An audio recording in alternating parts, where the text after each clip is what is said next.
SSC তে পড়ছিলাম মাত্র 100 পেজের বই, সেই আইসিটি এইচএসসি তে এসে হয়ে যাবে 600 থেকে 700 পেজের বই।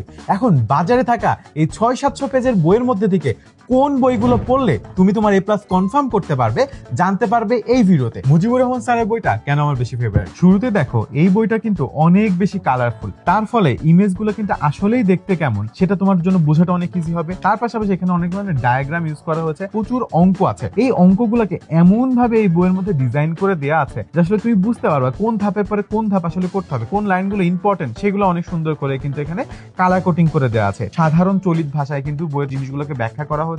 এবার চলো দেখে নি বাজারে এখন সবচেয়ে বেশি চলা অক্ষরপত্র বইয়ের বৈশিষ্ট্যগুলো। অক্ষরপত্রের বইটাতে দেখো বিভিন্ন টপিকের মাঝে কিন্তু এভাবে বিভিন্ন ইনফরমেশন গুরুত্বপূর্ণ বোর্ড বা ভর্তি পরীক্ষা আসছে সেগুলো আলাদা করে নোট করে দেওয়া আছে। প্রচুর পরিমাণে কিন্তু এমসিকিউ প্লাস সৃজনশীল প্রশ্নের প্র্যাকটিস তুমি পেয়ে যাবে। তাই যারা বেশি বেশি প্র্যাকটিস করতে চাও তাদের জন্য কিন্তু অক্ষরপত্র একটা বেস্ট সলিউশন হতে পারে। আমি বিশ্বাস করি এই দুইটা বই পড়লেই তোমার এইচএসসি আইসিটির কমপ্লিট প্রিপারেশন হয়ে যাবে। আইসিটির বুক লিস্ট তো পেয়ে গেলা, কমেন্টে আমাকে জানাও এবার তুমি কোন সাবজেক্টের বুক লিস্ট চাও।